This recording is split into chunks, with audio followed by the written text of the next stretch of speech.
Então, muitas pessoas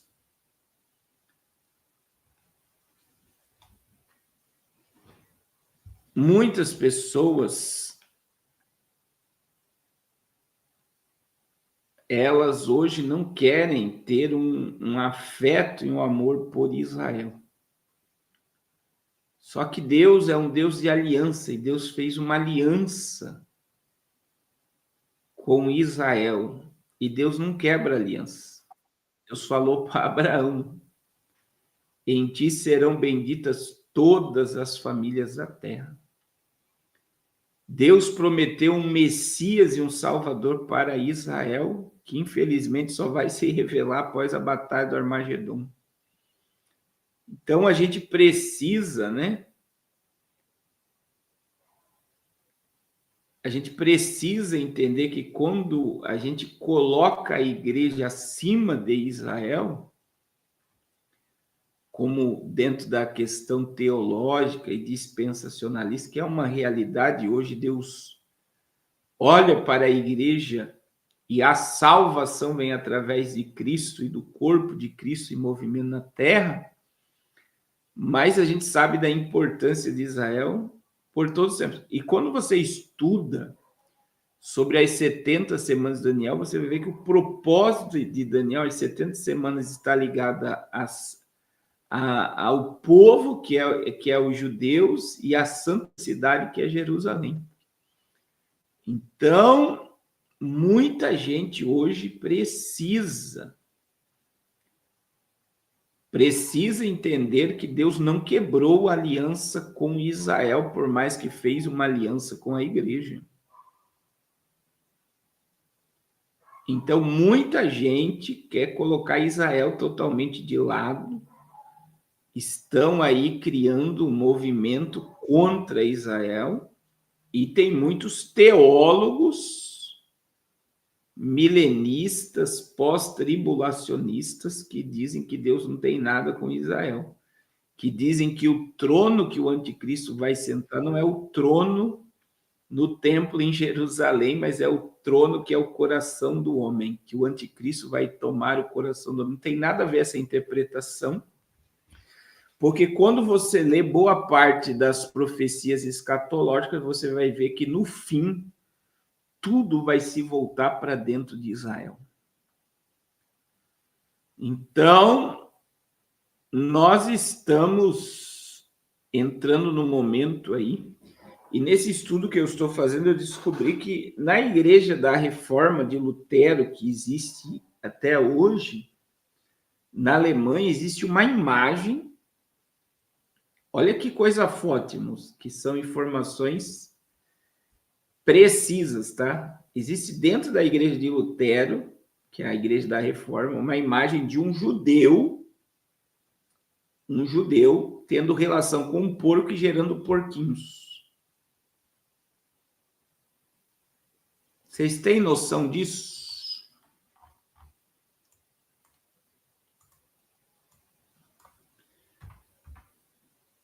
É muito forte, né?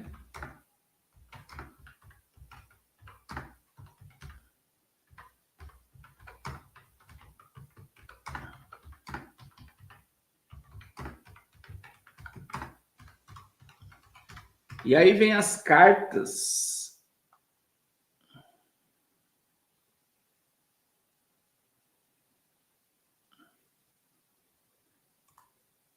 Tem as cartas, né? Deixa eu mostrar aqui, ó, a imagem.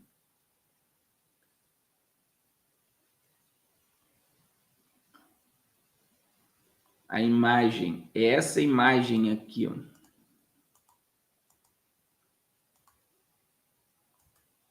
Que era meio que folclórica essa imagem. E aí a gente precisa tomar um cuidado imenso. Olha aí, ó.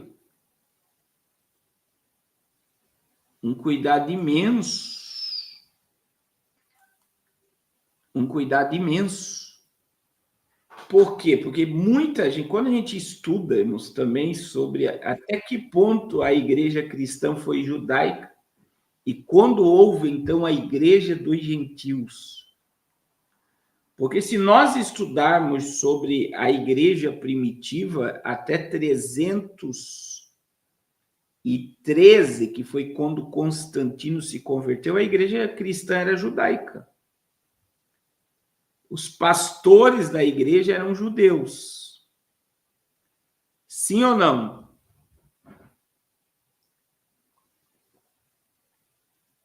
Depois que Constantino toma a igreja cristã ao Império Romano,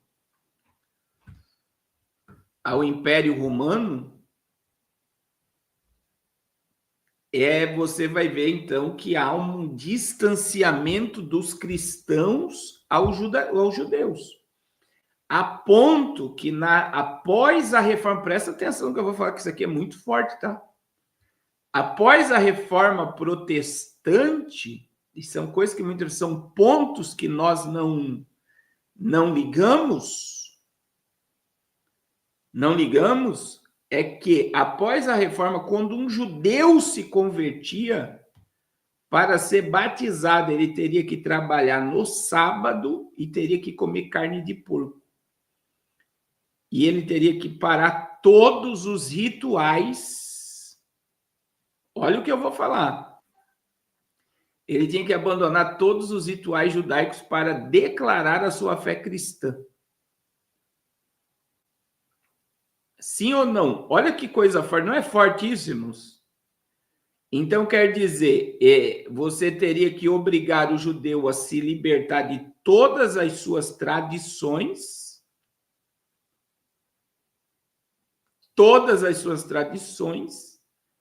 teria que obrigar um judeu a parar de comer carne de porco e trabalhar no sábado para declarar que ele abandonou o judaísmo. E aí vem e começa dentro dessa teologia de abandono do ritualismo, também do abandono do amor a Israel. E a gente não para imaginar. E aí começa a igreja a questionar a importância dos judeus e de Israel para o cenário salvífico. Então, veja, Deus veio para os judeus e os judeus não receberam, quer dizer, se todos os pastores da igreja primitiva eram judeus. Agora, irmãos, olha que coisa forte, eu estou dando spoiler aqui para vocês, que eu estou fazendo estudo sobre isso. Eu vou pregar algumas coisas sobre isso. Quando você come a carne e o sangue do Filho de Deus,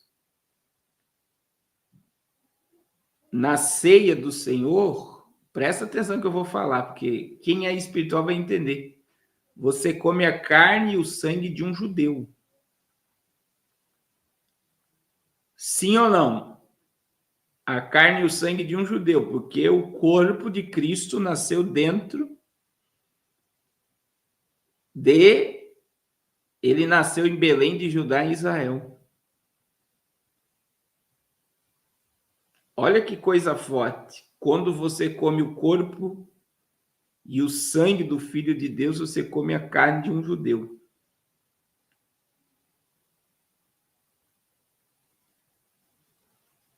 Então, a mudança ela é muito forte quando a gente despreza Israel. Então, veja, Deus vai dar um falso Messias para Israel para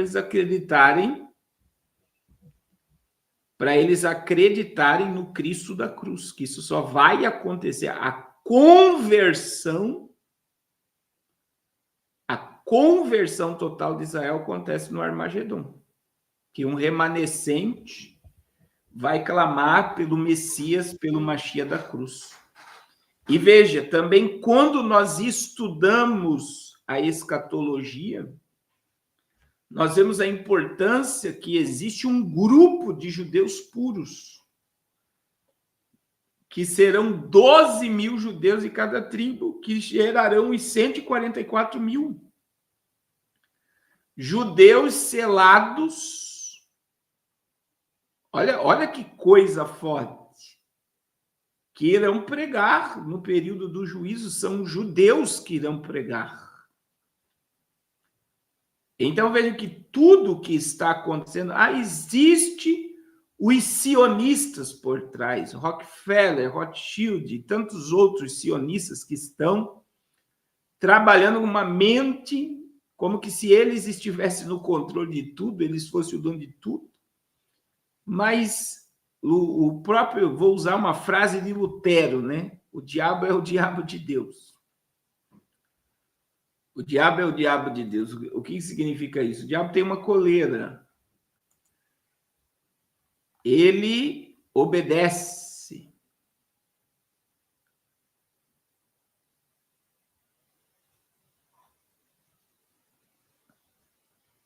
Ele também obedece.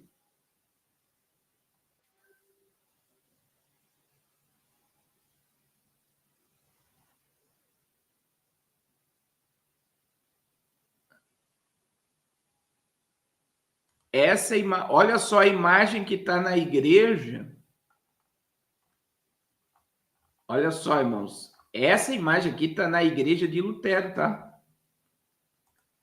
Que eu vou mostrar aqui para vocês. Olha que imagem forte. É um judeu tendo relação com uma porca, gerando vários porquinhos. Olha só, a porca judia está em novo julgamento na Alemanha. A escultura é uma das 30 versões que existiam na Igreja Católica através da Europa, mas tem um significado especial. Tem 700 anos que está na fachada da igreja da cidade alemã de Wittenberg. Precede que quase 200 anos o Martinho Lutero, mas esta foi a igreja principal onde ele pregou a cisão com o Papa e a criação do protestantismo, que é a igreja do marco da reforma protestante. E ele nunca mandou tirar.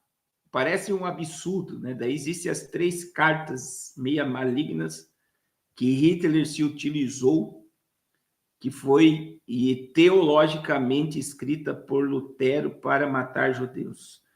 Por que eu estou falando isso, irmãos? Porque nós estamos vivendo um momento, e a importância de estar falando isso, é que pastores não estão entendendo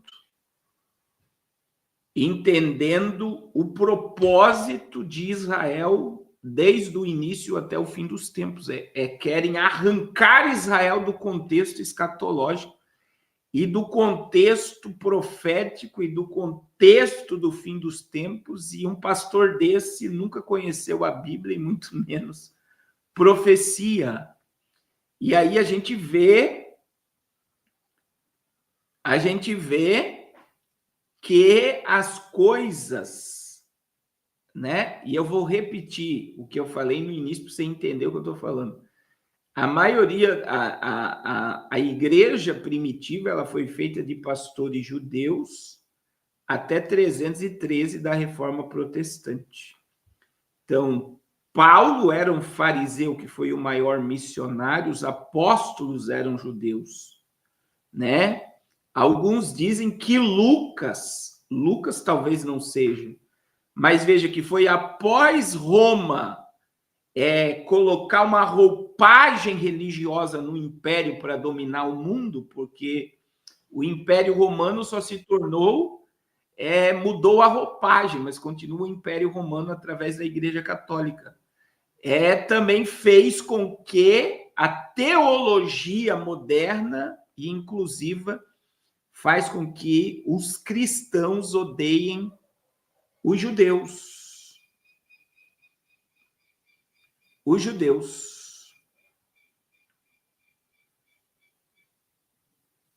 judeus. E aí as pessoas... Não, irmão Júlio, não é nesse nível que eu estou falando. Eu só quero que o povo entenda que você não tem como desvincular Israel de nada.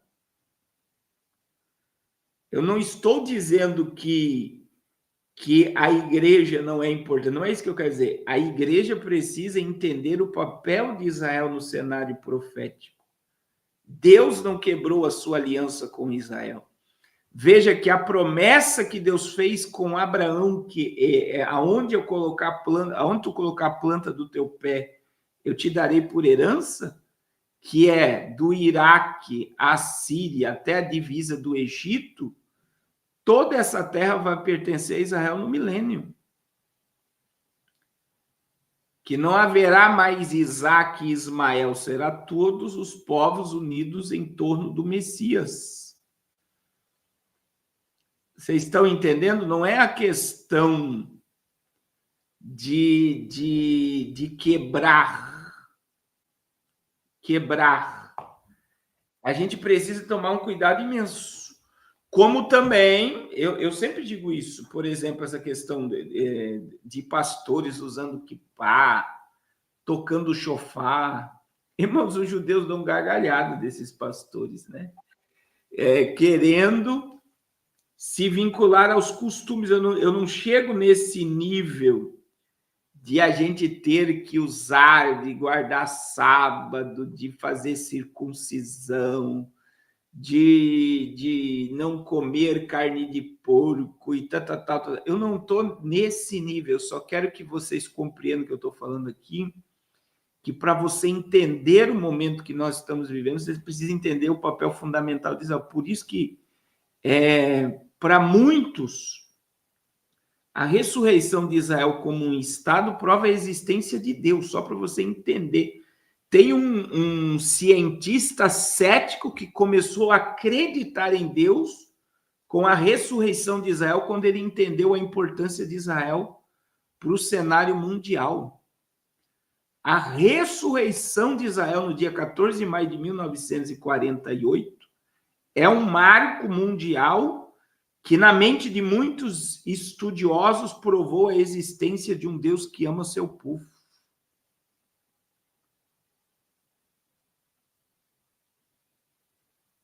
Ama o seu povo. Então, veja, se Deus não tem nada a ver com Israel, por que ele trouxe Israel novamente? Por que a figueira floresceu? Por que ele ressuscitou Israel? Por que tudo isso? É aí que muita gente se perde. Você não tem como desvincular Israel dos acontecimentos finais.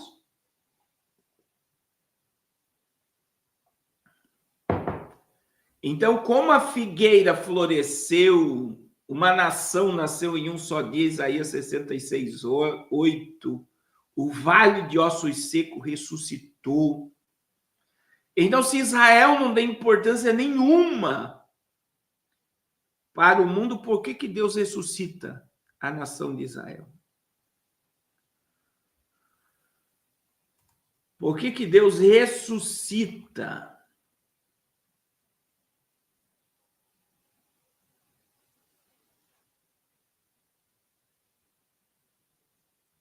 a nação de Israel?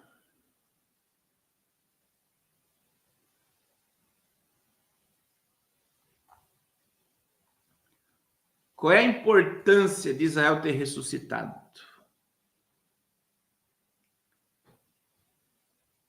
Qual é a importância de Israel ressuscitar como nação e cumprir-se a profecia?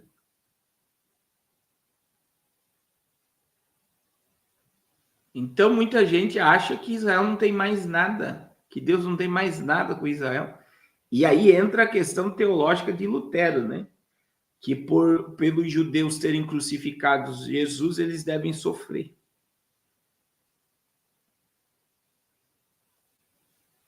Eles devem sofrer. Porque crucificaram Jesus. E tem muitos cristãos que têm esse pensamento. A gente tem que cuidar, né? Até da palavra. Aqui no Brasil se usa uma palavra sobre as crianças. Sobre as crianças.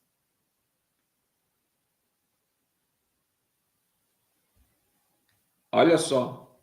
que é não judia da criança. Você já parou para imaginar que a palavra judia aí vem do judaísmo? E o judia é uma lembrança do que os judeus fizeram na mente do católico, o que os judeus fizeram com Cristo na cruz.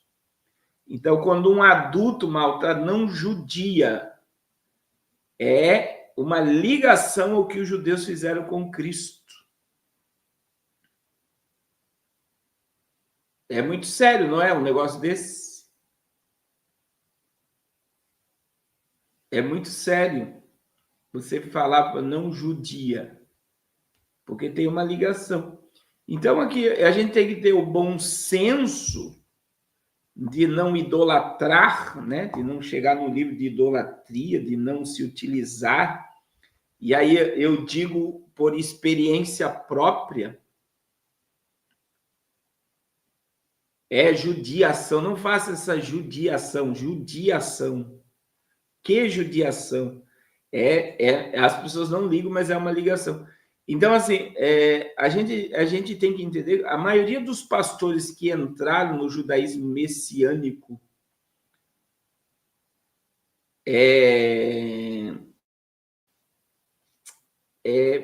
se desviaram, pastores amigos meus, abandonaram a Cristo. Então, chegando a negar a divindade do Filho de Deus. Eu tenho pastores que eu conheci, usadíssimos por Deus, que começaram a usar quipá, tocar chofá, colocar a Arca da Aliança, colocar a Torá no altar, chegarem ao nível de negar a divindade de Cristo e alguns fazer circuncisão e negar o nascimento virginal do Filho de Deus e a morte de Cristo na cruz. Então, existe um perigo muito grande de nós queremos voltar a rituais que Gálatas, capítulo 1, 2, 3, 4, 5, 6, Paulo vai combater os judeus ritualistas. Cristo nos resgatou da maldição da lei, fazendo-se maldição por nós, para que a bênção de Abraão chegasse nos gentios. Então, Paulo vai combater a igreja da galáxia, os costumes judaicos. Então, eu não quero aqui dizer, não, então vamos fazer... Não, eu só quero dizer que Israel é o ponto profético. É o maior sinal da volta de Jesus. E se verdadeiramente, como eu falei, Jared Kushner, ele está por trás da mente de Trump, da mente de Donald Trump, a gente vê que os judeus estão por trás de tudo. As pessoas mais ricas do mundo são judeus. Os mais de 200 prêmios Nobel do mundo, tem mais de 200 prêmios Nobel do mundo, está na mão dos judeus. Eles são criadores de coisas magníficas, porque eles têm tanta sabedoria, tanto conhecimento. Então, eu digo para vocês, né? Eu estou dando spoiler aqui, a gente vai fazer uma sequência dessa questão do início da igreja primitiva, até quando a igreja cristã foi judaizante, porque depois da quebra do vínculo com Israel e voltando-se a Roma, cria-se uma nova teologia contra judeus e ódio aos judeus dentro do meio cristão. E qual é a importância de Israel hoje para o cenário? Então, eu só estou dando aqui para vocês uma ideia do que nós vamos falar nos próximos dias. E tudo isso tem um fundo profético bíblico e tem ligação com a conversão de Israel também na tribulação, né? E é o que a conta casa está dizendo ali. Tudo começou dentro de Israel e tudo termina dentro de Israel, que é um magnífico, né? Deus prometeu para Davi que o trono dele seria firmado para sempre. Isso está lá em 2 Samuel, capítulo 7, versículo 19. Aí, Lucas, capítulo 1, versículo 30.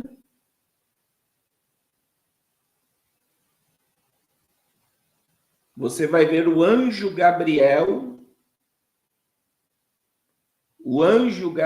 anunciando a Maria: esse que está sendo gerado em ti será chamado Filho do Deus Altíssimo. É 2 Samuel 7,16, irmão Miro, 7,16. E Lucas capítulo 1, 30 ao 33. Você vai ver, né? O anjo Gabriel disse: esse que está sendo gerado dentro de ti será chamado Filho do Deus Altíssimo, e o Senhor Deus lhe dará o trono de Davi, seu pai, e ele reinará para sempre na casa de Jacó, e o seu reino terá fim. Veja que foi Gabriel que disse para Maria que o Senhor Deus lhe dará o trono de Davi, seu pai. E aí eu pergunto, Jesus sentou em algum trono? O trono de Jesus foi a cruz. Jesus vai sentar no trono de Davi apenas no reino milenial. Então veja bem, Deus fez uma promessa para Davi em 2 Samuel 7,16. O teu trono permanecerá para sempre na casa de Israel. E Gabriel vem reforçar que Jesus vai sentar no trono de Davi. No trono de Davi. No trono de Davi. Jesus vai sentar no trono de Davi. Então, hoje nós precisamos entender isso, que tudo começa e tudo termina dentro de Israel. Tudo começa e tudo termina dentro de Israel. Amém, irmãos? Eu vou terminar por aqui a live em nome de Jesus. Eu só quero dizer para vocês que a volta de Jesus está muito perto.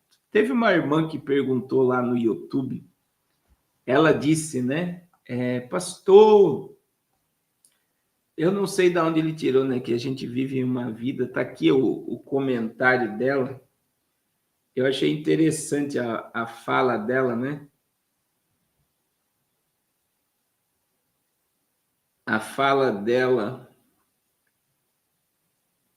sobre a marca da besta. É um vídeo que deu uma repercussão, tá cortado lá a mensagem da marca da besta. Ela falou aqui, ó, paz do Senhor, pastor Carlos, o senhor vai bem? Vou fazer uma pergunta para o senhor. O senhor renuncia? Estou acompanhando o senhor desde 2019 da pandemia. Sei que o senhor tem uma vida espiritual muito ativa e tem uma vida de luxo também. Materialmente falando, graças a Deus, e quem é dado, a quem é cobrado. Mas eu procuro dizer para o senhor, se o senhor está preparado para renunciar toda a sua vida de luxo e não aceitar o chip. Eu peço para o senhor, pastor Carlos, ajudar todas as pessoas que te seguem, ensinando, que quando o senhor falar, o senhor fala do senhor também, porque muita gente acha que o senhor pode não renunciar. O senhor sabe que muita gente, como o senhor sempre fala, e vai dormir rico e acorda pobre, justamente por não aceitar o selo da besta. Nós sabemos que ele existe, que ele é verdadeiro, porque a palavra do nosso Deus, tal. Daí ela está falando aqui, né? Eu fico admirado porque, primeiro, é a forma, né, como a pessoa ela expõe a gente de viver uma vida luxuosa. Então, se ela me acompanha desde 2019, ela vai ver que desde 2010 eu viajo de avião pregando pelo Brasil, né? Então, a pandemia, por exemplo, quando começou a pandemia, vários congressos que eu estava agendado no Brasil inteiro, pregando. Então, muitas vezes a pessoa vê você andando de avião ela acha que você tem uma vida luxuosa. E a maioria das igrejas que a gente vai, por exemplo, eu vou estar em Campo Grande, se tiver alguém de Campo Grande, se tiver alguém aí de Campo Grande, eu vou estar em Campo Grande, sexta, sábado e domingo, eu vou pregar, é bom até deixar meu contato aqui, eu vou pregar numa cruzada sexta-feira,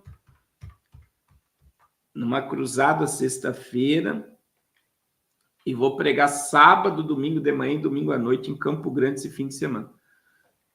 Então, veja bem, quem paga nossas passagens aéreas, a maioria dos lugares que a gente vai, é as igrejas, né? Ou irmãos, como aconteceu no ano passado dos Estados Unidos, né?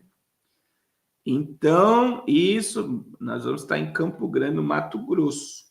Quem for da região, entre em contato conosco aí para vocês estarem. Então, muita gente vê, e assim, irmãos, a gente não é dono de nada, tudo que temos pertence ao Senhor Jesus. E respondendo à irmã aqui ao vivo, eu digo o seguinte: primeiro, que nós jamais iremos nos submeter ao sistema do anticristo, né? O sistema do anticristo. E outra coisa, né? A gente está aqui para morrer por amor a Cristo. Então, ninguém é dono de nada. Mas, infelizmente, irmãos, as pessoas, elas têm um olhar crítico, né? As pessoas, elas acham que Mato Grosso do Sul, eu vou estar em Campo Grande, Mato Grosso do Sul. As pessoas acham que por andar de avião, fazer as coisas, tudo pertence a nós, né? E se tivermos alguma coisa, esses dias eu falei com a missionária Raquel, se Jesus pedir tudo que a gente tem hoje, você entrega? Ela falou, eu entrego, e eu também entrego na hora, porque eu entendo que tudo pertence a Ele, a gente só é mordomo do reino de Deus, do reino de Deus. Nós somos mordomos, né? E quem convive conosco e está perto, sabe a vida que nós levamos. E se for necessário, né, ir para a África e ficar 5 dias num lugar que não tem chuveiro, como a gente ficou, a gente fica. Se é para sentar no meio do povo e comer o que eles comem, a gente come. Então, as pessoas, elas enxergam as coisas de uma maneira muito equivocada. Mas eu achei interessante, né? E também a questão da internet, né? Por ter todo um negócio de estar ao vivo, as pessoas acham. E aí eu digo que muitas pessoas dessas, e eu não falo porque nós vivemos isso, se for para ir para a África, viver o que nós vivemos lá, comer o que comemos e dormir onde a gente dormiu, muitos não iriam, não teriam coragem de abandonar sua casa e dormir no ambiente que nós dormimos, dormir e comer o que nós comemos. Então, é muito complexo essas coisas, né, irmãos? Então, só Jesus. Nós queremos é o céu e o nosso lugar é o céu. Deus abençoe, irmã Ana. Nós vamos estar em Fortaleza também, no dia, acho que é 14 de agosto, 15, 16, né? 14, vamos lá. É isso mesmo, dia 15, 16 e 17 de agosto, ou 16, 17, 18 de agosto, eu acho. Nós estaremos aí em Fortaleza também. Amém? Irmãos, eu quero pedir para vocês, né, ajuda. Eu quero mostrar aqui, começou a construção da igreja, irmãos. Olha aqui, ó. Vou mostrar aqui para vocês.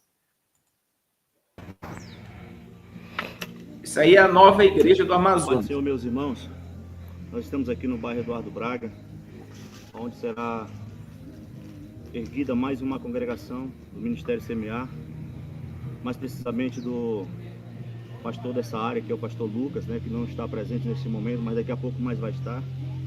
E nós estamos aqui para a glória de Deus, né? Já foi feito o gabarito, fazendo a escavação para começar a colocar os primeiros barrotes. E é isso aí, meus irmãos, nos ajude com as vossas orações. Eu ouso até batizar esta congregação, né, o nome de Congregação Monte Moriá, porque esse bairro aqui é cheio de monte, né, como vocês observam, cheio de ladrilho, cheio de monte, cheio de morro de terra. Então, Monte Moriá. Não sei se os irmãos vão escolher outro nome, mas é uma sugestão minha. Que Deus em Cristo Jesus abençoe a todos, para a glória de Deus. E vamos para a luta. Um abraço. Começou a obra, irmãos, e ó, aí é para quem acredita em milagre, tá? Nós vamos inaugurar a igreja na nossa viagem lá, a gente vai chegar lá dia 31 de julho, 15 dias. Olha aí. Mas é de madeira, né? Vai dar certo em nome de Jesus. Opa, opa, opa. Vai dar certo em nome de Jesus. E vai ficar aí uma igreja de 6x15. Essa igreja vai ficar, em nome de Jesus, vai ser lindo. E nós vamos inaugurar essas duas igrejas. E, irmãos, eu preciso da ajuda de vocês. Eu já devo estar com um débito lá de uns R$8.000 para pagar. Ainda bem que eu tenho crédito na cidade. Eu falei, pastor, vai que vai dar tudo certo. Essa foi minha fala para a pastora Aminadeb. Abraça, que vai dar tudo certo. O maior milagre, irmãos, que a madeira para todas essas igrejas já está comprada. A gente começou a comprar no ano passado já e terminamos esse ano. Aí, a gente está comprando no material de construção lá que eu tenho crédito. E nós vamos pagar agora, dia 20, uma parcela, e quando eu chegar lá, eu pago o resto em nome de Jesus. O negócio é as igrejas ficar prontas, e o povo gosta muito de nós lá, os comerciantes, quando eu vou lá, me dão presentes, me dão peixe, me dão queijo, me dão um monte de coisa para trazer embora, porque eles gostam muito. Já são 3 anos trabalhando na floresta amazônica, e tem sido uma bênção. Eu quero louvar a Deus porque tudo isso está acontecendo graças à sua oferta e o nome do Senhor vai sendo glorificado. Amém?